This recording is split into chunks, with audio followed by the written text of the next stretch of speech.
Another part of getting ready for your field is you need to make sure that you have your material set up. You'll have the material set up for which ones you're actually applying, and you'll have multiple based on that.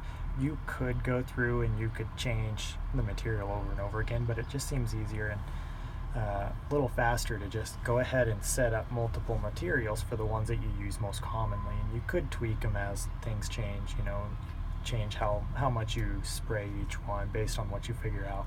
But in this case, I've just got a test because I just needed to get this set up. But you would name it something that you would recognize that chemical as, especially if that's a chemical you use a lot, but you use it in two different ways based on two different crops maybe. You could have it like a high-low rate or anything like that. In this one, for example, it's set up. You've got your test name, the category, in this case it's a liquid, not a granular or anything like that.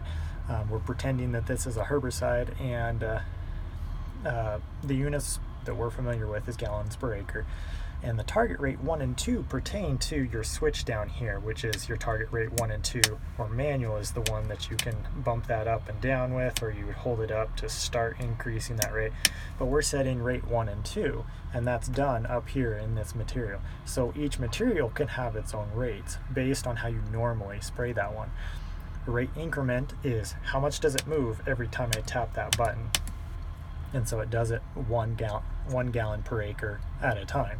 The minimum rate just for this setup is 5, because that's about the minimum you can run, and those nozzles will still spray. That's not great, but anything below that definitely doesn't spray very good. Anything above that, it's not really capable of it, and so I said that.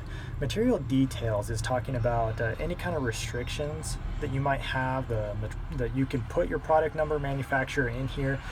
Details like that are not always important to have, but there's sometimes you need to keep track of that, and it's good to keep that differentiated so that you can keep that all noted down, and you can keep that information paired up with the material that you're messing around with and spraying on the fields. But when you set up a new material, this is where you would be able to set up the material name, which is required, which is why you see those caution symbols. If you don't set those, it won't let you save it. So you would set it up just like that. Category has all these different types, and then the type depends on which category. So that's why, so for example, liquid, then you've got these different types of liquid category, so that you can put all those ones down. So another one, this isn't a manure spreader, but you could do manure, or let's say we've got herbicide, but now we need an insecticide on there. And then we would still do, we've got these other options, and we could scroll through. We're familiar with gallons per acre. And then you would set your rates and the increment, minimum and maximum, and then your details for that one. And then you'd be able to set that up. Just make sure that when you're ready, you tap that material that you want to be on, and then you would make sure that that channel is turned on for it.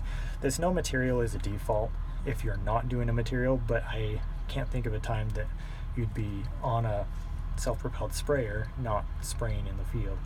So usually you pick one of your materials, select it, and then you can go back and you can see that materials is no longer red, because now you have one selected. If you don't, it will actually not let you start a task, and that could be one of the errors that you run into.